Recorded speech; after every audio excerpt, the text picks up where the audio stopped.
যাকাত 8 শ্রেণীর মানুষদেরকে দেয়া যাবে। আল্লাহ তাআলা বলেন, ইন্নামাস সাদাকাতু লিল ফুকারা ওয়াল মাসাকিন ওয়াল আমিলিনা আলাইহা ওয়াল মুআল্লাফাতি কুলুবুহুম ওয়া ফির রিকাব ওয়াল গারিমিনা ওয়া ফি সাবিলিল্লাহি ওয়া ইবনিস সাবিল। এর মধ্যে 1 নম্বরে আনা হয়েছে যারা নিঃস্ব, ঘর বাড়ি থাকার জায়গা, পকেটে টাকা পয়সা নাই, এমন মানুষ বাংলাদেশে আছে না নাই? আছে। এদেরকে যাকাত দেয়া যাবে। এরপরে যারা গরিব, দিন আনে দিন খায়, কোনো পুঁজি নাই, ছোট্ট একটা ব্যবসা করবে এমন সুযোগও নাই, এরকম মানুষ যারা গরিব, এদেরকে যাকাত দেয়া যাবে। এরপরে যাকাত দেয়া যাবে মুসাফির, যে কিনা সফররত অবস্থায় তার টাকা পয়সা শেষ হয়ে গেছে, এমন মুসাফির। অর্থাৎ এটার এখন প্রচলন কমে গেছে। এক সময় এটার প্রচলন ছিল যে এক দেশ থেকে আরেক দেশে আসছে, অথবা ধরেন বাংলাদেশের মধ্যেই চট্টগ্রাম থেকে ঢাকা আসছে, চট্টগ্রামে তার বাড়ি গাড়ি আছে, কিন্তু ঢাকায় এখন সে অভাবী, তার কাছে টাকা পয়সা নাই, এমন মানুষকে কি করা যাবে? যাকাত দেয়া যাবে। আমার ভাইয়েরা, কিন্তু বর্তমান সময়ে বাড়িতে টাকা পয়সা আছে, ঢাকায় টাকা পয়সা আনা সহজ না কঠিন? জোরে বলেন। এখন বিকাশ, নগদ, রকেট, আরো বিভিন্ন লেনদেনের মাধ্যম আছে, এখন আর এই সুযোগটা নাই। তারপরে যদি কেউ এখন এমন পরিস্থিতিতে পড়ে, তাহলে তারে কি করা যাবে? যাকাতের অর্থ দেয়া যাবে। এরপরে তার আগে দেখতাম বড় বড় মার্কেটগুলোতে খুব সুন্দর করে সাইনবোর্ড দেয়া থাকে, এখানে যাকাতের লুঙ্গি পাওয়া যায়, যাকাতের শাড়ি পাওয়া যায়, আছে না নাই? আছে। এটা কোনোভাবেই বৈধতা নাই। এই যাকাতের শাড়ি লুঙ্গি এরকম কোনো কথা ইসলামে নাই। আমি যাই উপার্জন করছি, আমি এই উপার্জন দিয়েই আমার জীবন ধারণ করছি, কিন্তু এই উপার্জনের মধ্যে আমি কিছু কিছু জমা করতেছি, সেটা ডিপিএস হতে পারে, অথবা কারেন্ট অ্যাকাউন্টে জমা হতে পারে, অথবা ঘরের আলমারির সিন্ধুকেও জমা হতে পারে। তো আমি একটু একটু করে জমাতে জমাতে এক সময় দেখা গেল যে আমার ওই সম্পদটা 7.5 ভরি স্বর্ণের সমপরিমাণ হয়েছে, অথবা 52.5 ভরি রূপার সমপরিমাণ হয়েছে। একটা সময় স্বর্ণ এবং রূপ্য দুইটার মান এক ছিল, অর্থাৎ 52.5 ভরি রূপা দিয়ে 7.5 ভরি স্বর্ণ পাওয়া যেত, কিন্তু এখন রূপার মানটা অনেক কমে গেছে। এ কারণে অনেক স্কলারগণ বলেন, যেহেতু রাসূলুল্লাহ 2টা পদ্ধতি বলছে, তো সেক্ষেত্রে রূপাটা দিয়েই নির্ণয় করা উচিত। যদি আমরা এখন বাজার মূল্য যাচাই করি যে 52.5 ভরি রূপার দাম কত হতে পারে, 80 থেকে 90 হাজার টাকা, আর একটু বেশি কম, এমনই তো। তাহলে আমার বুঝতে হবে যে আল্লাহ তাআলা আমাকে যে সম্পদ দিয়েছে, এর মধ্যে যদি এরকম 80-90 হাজার টাকার মতো একটা সম্পদ আমার কাছে জমছে, যেদিন জমলো ওই দিন আমি নিসাব পরিমাণের মালিক হইলাম। এটা একটা মৌলিক ইবাদত। ইসলামের যে মূল 5টি স্তম্ভ আছে, এর মধ্যে অন্যতম একটি স্তম্ভ হলো যাকাত, যেটা ইসলামিক যে অর্থনীতি আছে, যাকাতের উপর ভিত্তি করে ইসলামিক অর্থনীতি সামনে আগাবে। বাস্তবতা হলো ইসলামের এই গুরুত্বপূর্ণ বিধান, বিশেষ করে আমরা যে বাংলাদেশে বসবাস করি, আমাদের এই অঞ্চলে এই যাকাতের বিধানটাকে অধিকাংশ ধনী মানুষেরাই গুরুত্বের সাথে দেখে না। এর কারণ হলো রাষ্ট্রীয় অর্থনৈতিক যে ব্যবস্থা আছে, এটা যাকাত ভিত্তিক নয়, বরং যাকাতের বিপরীত একটা অর্থনীতি আমাদের সামনে দেয়া আছে, যে কারণে এই যাকাতটা আমাদের কাছে একটা বোঝা মনে হয়, যাকাতের অর্থ আমাদের দিতে মন চায় না। কিন্তু কোরআন সুন্নাহকে যদি আমরা সামনে রাখি, কোরআনুল কারীমের বিভিন্ন জায়গায় আল্লাহ তাআলা যাকাত সম্পর্কে কথা বলেছে, এবং ইসলামের যে মূল ভিত্তি আছে, যেই ভিতের উপরে ইসলাম দাঁড়িয়ে আছে, 5টি, তার মধ্যে অন্যতম হলো যাকাত। এর মধ্যে 1 নম্বর হলো ঈমান, 2 নম্বর সালাত, 3 নম্বর যাকাত। কিন্তু কোনোভাবেই আমরা যাকাতকে 5 নম্বরে শিখেছি, কিন্তু আসলে কোরআনুল কারীমের অধিকাংশ জায়গায় যেখানে আল্লাহ সালাতের কথা বলছে সাথে সাথেই যাকাতের কথা বলছে। সুবহানাল্লাহ। তাহলে 3 নম্বরে ফরজ বিধানগুলোর 3 নম্বর কি? যাকাত। 1 নম্বর ঈমান, 1 নম্বর, 2 নম্বর সালাত, 3 নম্বর যাকাত, 4 নম্বর সিয়াম, আর 5 নম্বর হজ। ইসলামের মূল ভিত্তি কয়টা? 5টা: ঈমান, সালাত, যাকাত, সিয়াম, হজ। ইবাদতের মধ্যে শ্রেষ্ঠ ইবাদত যেটা শারীরিক শ্রেষ্ঠ ইবাদত হলো সালাত। শারীরিক শ্রেষ্ঠ ইবাদত কি? সালাত। আর আর্থিক শ্রেষ্ঠ ইবাদত হলো যাকাত। সুবহানাল্লাহ। এজন্য যাকাতটা রমজানের সাথে সম্পৃক্ত না। যাকাত এটা একটা আলাদা ইন্ডিভিজুয়াল ইবাদত। রমজান যেমন একটা আলাদা ইবাদত, বছরে 1টি মাস সিয়াম করতে হবে, এরকমই একটি আলাদা ইবাদত হলো যাকাত। কিন্তু আমরা রমাদানুল কারীমে যাকাতটা বেশি দিয়ে থাকি এবং অনেকে সুবিধা মনে করে। অনেকের দেখা যায় রমাদানে আয়ের উৎস বেশি হয়, বেশি উপার্জন হয়, সবকিছু মিলিয়ে রমাদানে যাকাত দেয়। এর থেকেও বড় কথা হলো যে আমরা লাভবান হতে চাই। রমাদানে আল্লাহর পক্ষ থেকে ওয়াদা, রাসূল করিম সাল্লাল্লাহু আলাইহি ওয়াসাল্লাম জানিয়েছেন যে রমাদানে কেউ যদি দান করে অন্য অন্য মাসের চাইতে সওয়াব বেশি। সুবহানাল্লাহ। এরকম অনেকগুলো বিষয়কে সামনে রেখে রমাদানুল কারীমেই মুমিন মুসলমানগণ যাকাত দিয়ে থাকে। যাকাত হলো আপনার অর্থকে পবিত্র করে দেয়। যাকাত অর্থকে কি করে? পবিত্র করে দেয়। যেই সম্পদের যাকাত দেয়া হয় ওই সম্পদের জামিন, জিম্মাদার স্বয়ং আল্লাহ তাআলা হয়ে যায়। সুবহানাল্লাহ। অনেক সময় ছোট বড় বিভিন্ন বিপদ এসে মানুষের সম্পদ নষ্ট করে, হয় কি হয় না? দেখা যায় বিভিন্ন কারণে রোগ শোকেও মানুষের অর্থের দণ্ডি হয়। সুস্থ মানুষ, এমন এক রোগ হঠাৎ করে ধরা পড়ল, লক্ষ টাকা এখানে খরচ হয়ে যায়, যায় কি যায় না? যায়। তো এগুলোর অনেকগুলো কারণ আছে, তবে এটাও একটা কারণ যে সম্পদের যথাযথ যাকাত না দেয়া। যখন আপনি যাকাত না দিবেন তখন আপনার সম্পদের কোনো গ্যারান্টি থাকবে না। যে কোনো সময় এই সম্পদ আপনার হাতছাড়া হয়ে যাবে, আপনি বুঝতেও পারবেন না। আর যদি যথাযথ যাকাত দেয়া থাকে তাহলে আপনার হৃদয়ে এতটুকুন ধারণা, এতটুকুন বিশ্বাস আপনি রাখতে পারেন যে যত বিপদ মুসিবত জীবনে আসুক, আমার এই সম্পদের হেফাজতকারী একজন, তিনি কে?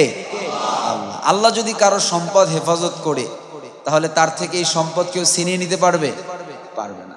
প্রিয় ভাইয়ের আমার, এজন্য ইসলাম এই যাকাতের বিধান দিয়েছে। রাসূল করিম সাল্লাল্লাহু আলাইহি ওয়াসাল্লাম যাকাতের যে নিসাব বলেছেন, যে পরিমাণ অর্থ হলে যাকাত দিতে হবে, এখানে অর্থকে মানদণ্ড করা হয় নাই, মানদণ্ড করা হয়েছে স্বর্ণ এবং রৌপ্য। স্বর্ণ এবং রূপাকে মানদণ্ড করা হয়েছে। যদি কারো কাছে 7.5 ভরি স্বর্ণ আর 52.5 ভরি রূপা, অথবা তোলা হিসেবেও ধরা যায়, গ্রাম হিসেবে বর্তমানে স্বর্ণ এবং রূপার হিসাব করা হয়, সেক্ষেত্রে 85 গ্রাম স্বর্ণ আর 595 গ্রাম রূপা, এটা যদি কারো কাছে 1 বছর জমা থাকে, কয় বছর?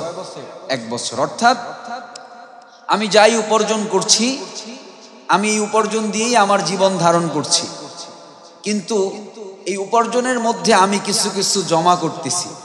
সেটা ডিপিএস হতে পারে, অথবা কারেন্ট অ্যাকাউন্টে জমা হতে পারে, অথবা ঘরের আলমারির সিন্ধুকেও জমা হতে পারে।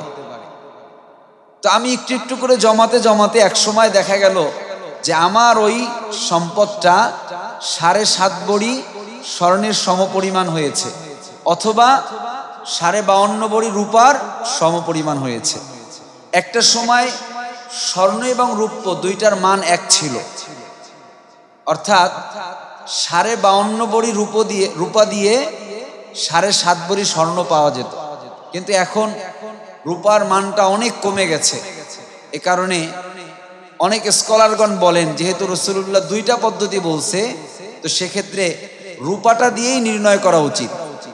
যদি আমরা এখন বাজার মূল্য যাচাই করি যে 52.5 ভরি রূপার দাম কত হতে পারে, 80 থেকে 90 হাজার টাকা, আর একটু বেশি কম, এমনই তো।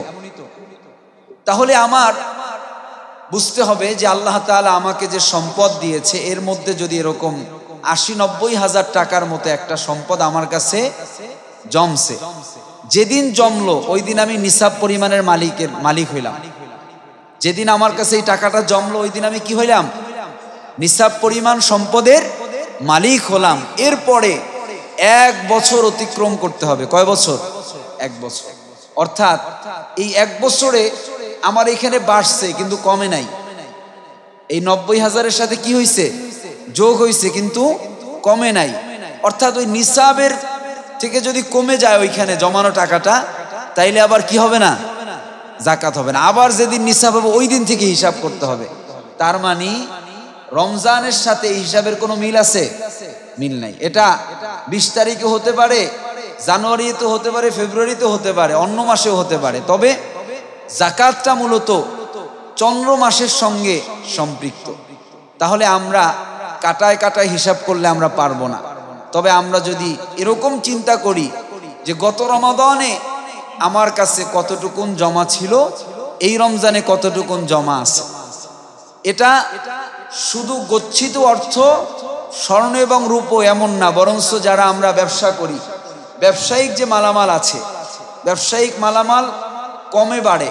আপনি মাল কিনলেন বিক্রি করলেন, কিনলেন বিক্রি করলেন, লাভ হইছে লস হইছে, কিন্তু দেখা যাবে যে এই রমজানে আপনার কত টাকার মাল দোকানে ছিল এবং পরের রমজানে কত টাকার মাল আপনার দোকানে আছে। এভাবে আপনাকে হিসাব করতে হবে পরিমাণটা বাড়ছে না কমছে।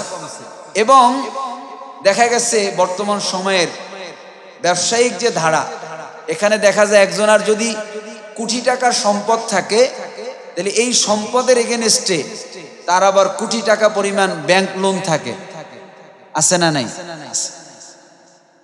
সুদ ভিত্তিক অর্থনীতিটা এমন একটা অর্থনীতি, এখানে অনেক ফাঁকি ঝুঁকি। যারা ধনী এরা শুধু ধনী হবে, আর যারা গরিব এরা কি হবে? গরিব হবে, সুদ ভিত্তিক অর্থনীতি থাকলে। আর যাকাত ভিত্তিক অর্থনীতি, এই জায়গায় ধনী ধনী হবে, গরিব ধনী হবে। সুবহানাল্লাহ। তাহলে আমরা অনেক ব্যবসায়ীদের খবর জানি যারা এদেশের প্রতিষ্ঠিত ব্যবসায়ী, অথবা যাদেরকে আমরা মাঝে মাঝে রয়্যাল ফ্যামিলি বলি বা আরো এরকম বিভিন্ন নামে বলি, একদম বাংলাদেশের শীর্ষ ধনী যারা, দেখা যায় তার অনেকগুলো কোম্পানি আছে। এই পুরো কোম্পানির যদি দাম হয় 1000 কোটি টাকা, তাইলে এই কোম্পানির সম্পদের এগেনস্টে সে আরো বেশ কিছু 10,000 কোটি টাকা ঋণ নিয়ে রাখে ব্যাংক থেকে, আছে না নেই? সত্য না মিথ্যা? সত্য। তাহলে বাকি টাকা কি করলো? বাকি টাকায় তাদের সেকেন্ড হোম হয়, থার্ড হোম হয়, উন্নত দেশে তাদের ফ্ল্যাট থাকে, বাড়ি থাকে।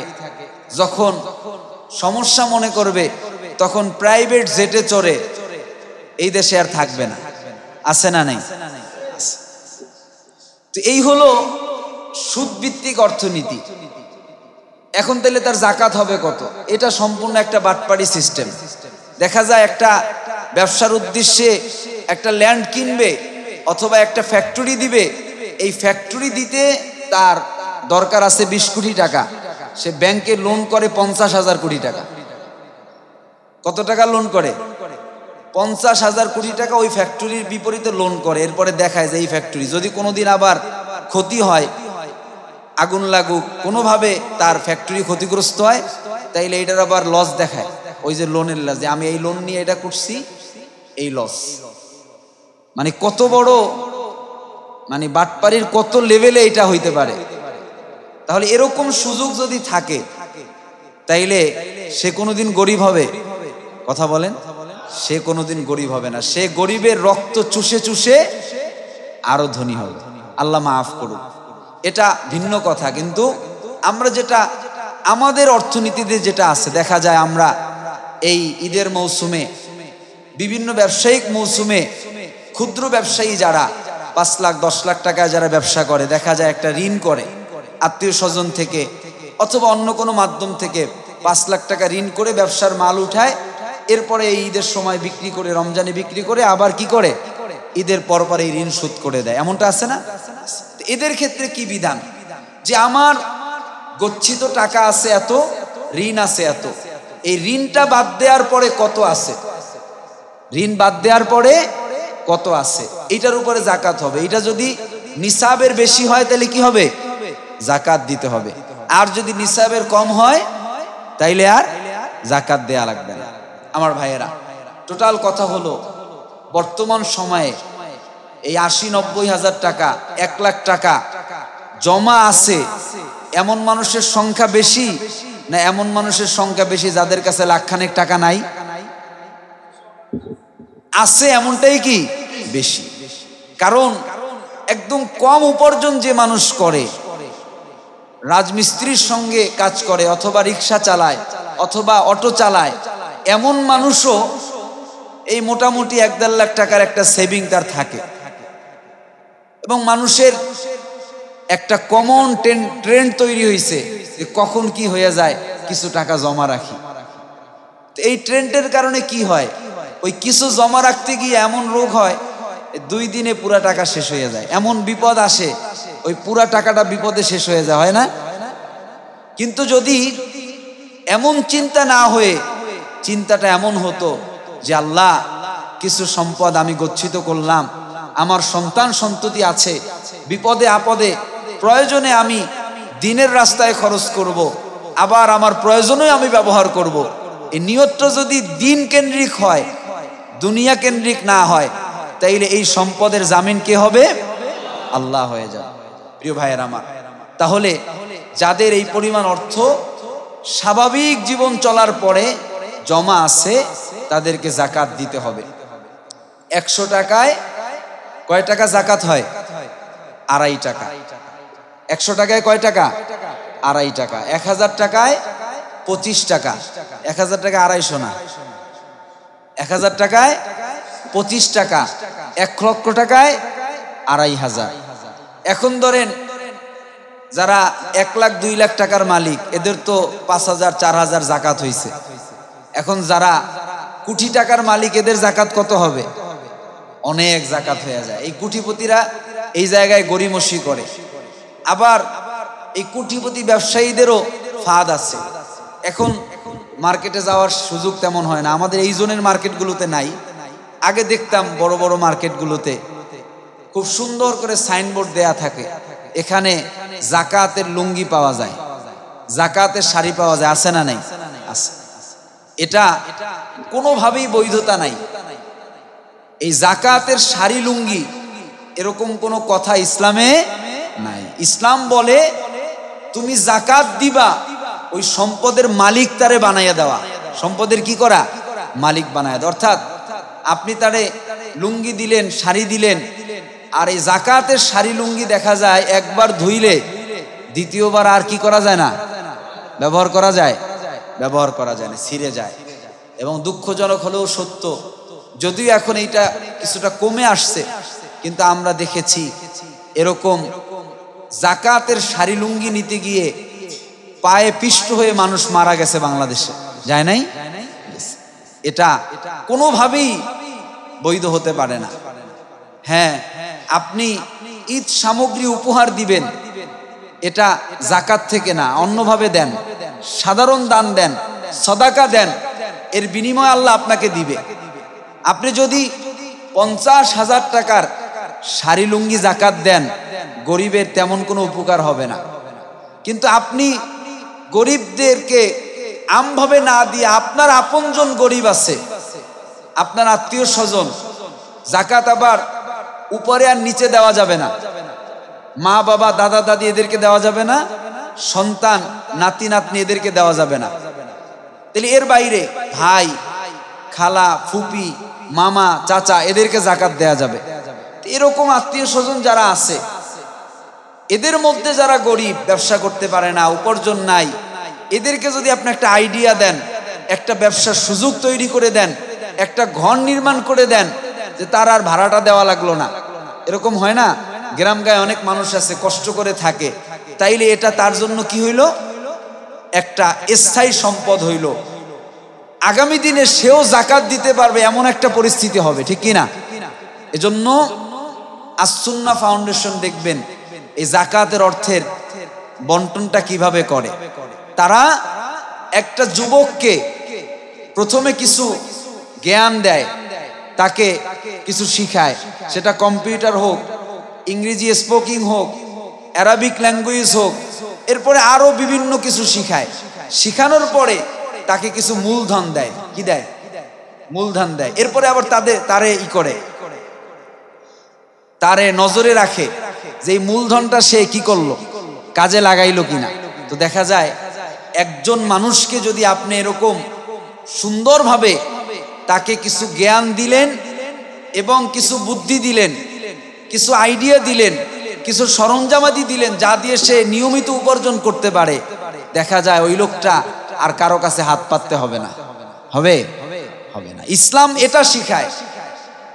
আজকে দেখেন যে এক শায়েখ আহমদুল্লাহ গোটা বাংলাদেশের কি এক ব্যক্তিতে আল্লাহ তাআলা তাকে রূপান্তরিত করলো। বর্তমানে এই বিভিন্ন কারিকুলাম শিক্ষা দেওয়ার জন্য একটা শেড তৈরি করছে, যেটার পরিধি হলো ৩৬,০০০ বর্গফুট। সুবহানাল্লাহ, স্কয়ার ফিট মনে হয়। চিন্তা করতে পারেন যে কত বড় স্পেস নিয়ে একটা শেড তৈরি করছে। টার্গেট প্রতি বছর ৪-৫ হাজার বেকার যুবক যুবতীদের কর্মসংস্থানের ব্যবস্থা করে দেওয়া। সুবহানাল্লাহ। আমার ভাইয়েরা, তাহলে আমরা এরকম বড় পরিধিতে পারবো না, কিন্তু আমার জাকাত যদি ১ লাখ ২ লাখ হয়, ৫ লাখ ১০ লাখ হয়, তাহলে এরকম ফিকির করা যে আমি ১০ জন আমার আত্মীয় স্বজন হোক, আমার প্রতিবেশী হোক, এমন ১০ জন গরিব যাদেরকে আমি চিনি, আসলে গরিব কিন্তু নেশা করে না, দিল ভালো, একটা পুঁজি পাইলে ব্যবসা করে চলতে পারবে, এমন মানুষকে আমরা কি করি? ভালোর দিকে নিয়ে আসি। তবে আল্লাহ তাআলা বিধান দিছে যাকাত ৮ শ্রেণীর মানুষদেরকে দেয়া যাবে। আল্লাহ তাআলা বলেন, ইন্নামাস সাদাকাতু লিল ফুকারা'i ওয়াল মাসাকিন ওয়াল আমিলিনা আলাইহা ওয়াল মুআল্লাফাতি কুলুবুহুম ওয়া ফির রিকাব ওয়াল গারিমিনা ওয়া ফি সাবিলিল্লাহি ওয়া ইবনিস সাবিল। এর মধ্যে ১ নম্বরে আনা হয়েছে যারা নিঃস্ব, ঘর বাড়ি থাকার জায়গা, পকেটে টাকা পয়সা নাই, এমন মানুষ বাংলাদেশে আছে না নাই? আছে। এদেরকে জাকাত দেয়া যাবে। এরপরে যারা গরিব, দিন আনে দিন খায়, কোনো পুঁজি নাই, ছোট্ট একটা ব্যবসা করবে এমন সুযোগও নাই, এরকম মানুষ যারা গরিব, এদেরকে জাকাত দেয়া যাবে। এরপরে জাকাত দেয়া যাবে মুসাফির, যে কিনা সফররত অবস্থায় তার টাকা পয়সা শেষ হয়ে গেছে, এমন মুসাফির। অর্থাৎ এটার এখন প্রচলন কমে গেছে। এক সময় এটার প্রচলন ছিল যে এক দেশ থেকে আরেক দেশে আসছে, অথবা ধরেন বাংলাদেশের মধ্যেই চট্টগ্রাম থেকে ঢাকায় আসছে, চট্টগ্রামে তার বাড়ি গাড়ি আছে, কিন্তু ঢাকায় এখন সে অভাবী, তার কাছে টাকা পয়সা নাই, এমন মানুষকে কি করা যাবে? জাকাত দেয়া যাবে।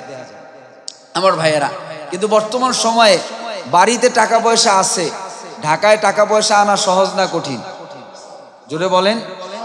এখন বিকাশ, নগদ, রকেট, আরো বিভিন্ন লেনদেনের মাধ্যম আছে, এখন আর এই সুযোগটা নাই। তারপরে যদি কেউ এখন এমন পরিস্থিতিতে পড়ে, তাহলে তারে কি করা যাবে?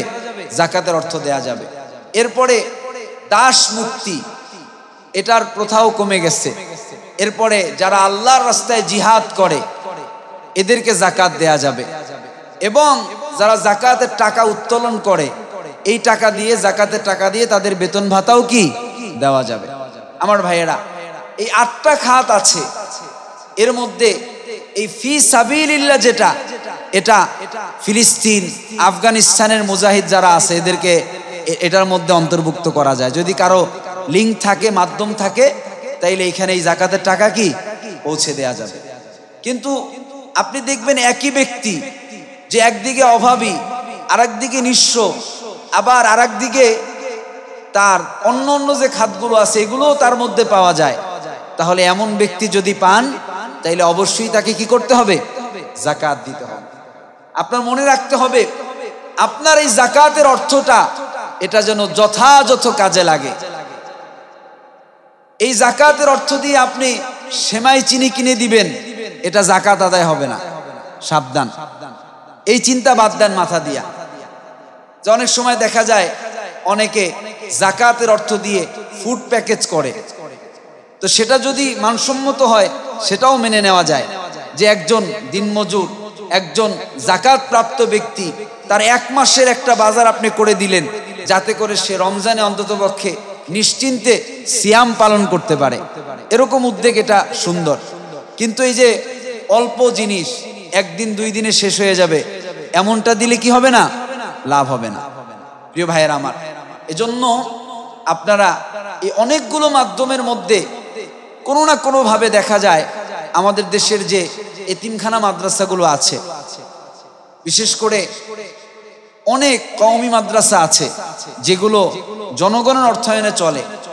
এই মাদ্রাসায় এমন এমন ছাত্র আছে যারা সারা বছর একটা পোশাক কেনার মতো তৌফিক হয় না। মাদ্রাসা থেকে যতটুকু দেয় অতটুকু দিয়েই তাদের জীবন চলে। এই মানুষগুলো যদি কোরআন সুন্নাহ শিখে ভালো আলেম হয়, দেশের জন্য কল্যাণ হবে কিনা একটু খুঁজে মাদ্রাসায় গিয়ে একটু ভালোভাবে যাচাই করে এমন ছাত্রদেরকে কিছু যাকাতের মালিক বানায় দেওয়া, যাতে করে 1 বছরের পড়াশোনার খরচটা তার কি হয়ে যায়, যাতে করে তার বছরে 2টা পোশাক লাগে, এই 2টা পোশাক যায়, নিশ্চিন্তে যেন 1টা বছর পড়াশোনা করতে পারে, এমন পরিস্থিতি করে দেওয়া। আল্লাহ তাআলা তৌফিক দান করুন। আমার ভাইয়েরা, তাহলে মোটামুটি আমরা বুঝলাম যাকাত এটা একটা ফরজ বিধান, এটা আদায় করতে হবে। আদায় করলে সওয়াব আছে না নাই? আছে, সীমাহীন সওয়াব। আপনি দিবেন যাকাত, এটার মধ্যে অনেক অনেক ধরনের সওয়াব আপনি পাবেন। দান করার সওয়াব পাবেন, গরিবের কষ্ট লাঘব করার সওয়াব পাবেন, একজন বেকার যুবকের কর্মসংস্থানের ব্যবস্থা করে দেওয়া, গোটা জীবন সে যা উপার্জন করবে তার এই উপার্জনের দ্বারা সে যে ভালো চললো, সচ্ছল হলো, এই সচ্ছল হওয়ার দ্বারা যতটুকু লাভবান হইল এই সমপরিমাণ সওয়াব আল্লাহ আপনার আমলনামায় দিয়া দিবে। সুবহানাল্লাহ। সদকায়ে জারিয়ার ন্যায় আপনি আজীবন লাভবান হবেন। আমার ভাইয়েরা, এটা হলো পুরস্কারের কথা। সাথে সাথে যেহেতু আল্লাহর ফরজ বিধান, এটা না মানলে শাস্তি আছে না নাই? আছে। আপনার সম্পদ নষ্ট হবে, আপনি বুঝতে পারবেন না। আগুন লেগে আপনার সম্পদ নষ্ট হয়ে যেতে পারে, আরো বিভিন্ন ভাবে যেতে পারে। ঝড়, বন্যা, বৃষ্টিতে আপনার সম্পদ নষ্ট হইতে পারে। হ্যাঁ, যাকাত দিলেও নষ্ট হওয়ার সম্ভাবনা আছে, সেটা একটা ভিন্ন পার্ট। কিন্তু মিনিমাম একটা আপনি ইসলামের মানদণ্ড, যেই সম্পদের আপনি যাকাত দিবেন সম্পদটা হালাল হয়ে যাবে, আর হালাল সম্পদের জামিন কে হবে?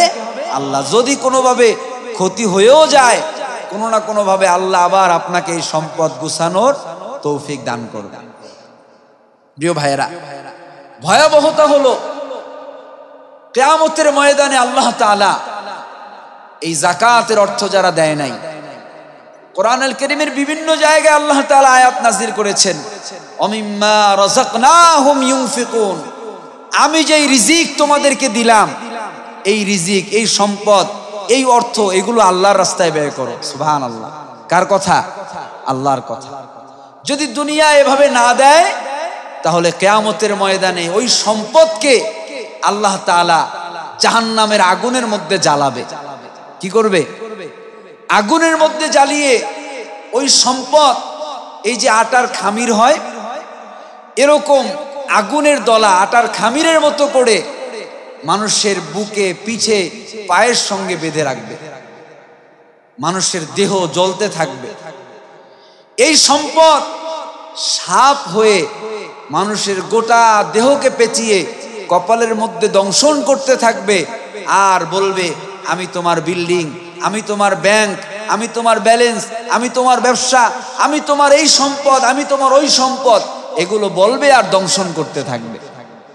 আমার ভাইয়েরা, এরপরেও আল্লাহ তাআলা বলছেন যে ওই সম্পদ অগ্নিদগ্ধ করে লোহার ন্যায় শক্ত করে এরপরে যারা যাকাত দেয় না তাদের কপালে পিঠে সিল মারা হবে, সিল লাগায় দেওয়া হবে। আমার ভাইয়েরা, এজন্য আল্লাহ তাআলার এত বড় ফরজ বিধান থেকে আমরা যেন মাহরুম না হই, এটাকে যেন আমরা গুরুত্ব দিয়েই যেন দেখি, কোনোভাবেই যেন আমার কাছে গুরুত্বহীন হয়ে না যায়। প্রিয় ভাইয়েরা, আল্লাহ তাআলার এই সুন্দর বিধান এটা যদি প্রতিষ্ঠিত হয়ে যায়, দেশে কোনো গরিব থাকবে? কি মনে হয় গরিব থাকবে? থাকবে না। দেশে অভাবী থাকবে না। ইসলামের সোনালী যুগে যখন শাসক ছিল ওমর রাদিয়াল্লাহু তাআলা আনহুর চতুর্থ পুরুষ আব্দুল আজিজ যার নাম, তার সময়ে যাকাত দেওয়ার মানুষ খুঁজে পাওয়া যেত না। সুবহানাল্লাহ। দেখেন সাহাবায়ে কেরাম যাকাতের ব্যাপারে কতটা কঠোর ছিলেন। রাসূলুল্লাহ বলছেন, আরহামু উম্মতি বিউম্মতি আবু বকর, যেটা জুমার খুতবায়, দ্বিতীয় খুতবায়, প্রতি খুতবায় আমরা পড়ি। রাসূল বলছে যে আমার উম্মতের মধ্যে আবু বকরের চাইতে নরম দিলের আর কেউ নাই। সুবহানাল্লাহ। সেই আবু বকর রাদিয়াল্লাহু তাআলা আনহু ঘোষণা দিলেন, আল্লাহর শপথ, আল্লাহর কসম, যারা সালাত আদায় করে, যাকাত ফরজ যাকাত দেয় না, তাদের বিরুদ্ধে আমি যুদ্ধ ঘোষণা করলাম। আল্লাহু আকবার। হাদিসের মধ্যে এসেছে আবু বকর রাদিয়াল্লাহু তাআলা আনহু আরো স্পষ্ট করছে যে যারা রাসূলুল্লাহর যুগে একটা উট, একটা খচ্চর, একটা ঘোড়া যাকাত হিসেবে আল্লাহর জন্য দিত, বাইতুল মালে দিত, যদি আমার সময়ে তারা না দেয়, তাদের বিরুদ্ধে আমার যুদ্ধ। এমন কি শুধু উট আর খচ্চর নয়, ওই উট বাঁধার জন্য যে রশি আছে, রশিটাও তাকে দিতে হবে। এতটুকুও যদি কেউ কম দেয়, তাহলে তার সঙ্গে আমার কি যুদ্ধ। নরম দিলের মানুষ যাকাতের বেলায় এত কঠোর। যদি এটার গুরুত্ব না থাকতো তাইলে কঠোর হইতো? জোরে বলেন। আমরা মাঝে মাঝে বলি যে হুজুর আরেকটু উদার হইতে পারতো, হাজী সাহেব আরেকটু উদার হইতে পারতো। উদারতার মানে কি? আল্লাহর বিধান লঙ্ঘন করা? হ্যাঁ। উদারতার মানে কি? ছেলের বিয়েতে গান বাজনা বাজানো? কথা বলেন না। উদারতা মানে এটা না। উদারতা মানে হলো শরীয়তের বিধানকে ঠিক রেখে যতটুকু সহজ করা যায়। শরীয়তের বিধানকে বৃদ্ধাঙ্গুলি দেখিয়ে কোনো উদারতা হয় না, সেটা শরীয়তের সঙ্গে গাদ্দারি হয়, আল্লাহর সঙ্গে গাদ্দারি হয়। আওয়াজ করে বলেন ঠিক কি না? প্রিয় ভাইয়েরা আমার, আমরা আল্লাহর কাছে তৌফিক কামনা করি। আল্লাহ তাআলা আমাদের সবাইকে যাকাত দেওয়ার তৌফিক দান করুক। সবাই বলে আমিন। যাদের উপর যাকাত ফরজ আছে, হিসাব করে যথাযথ যেন যাকাত দিতে পারে, আল্লাহ তৌফিক দান করুক। সবাই বলে আমিন।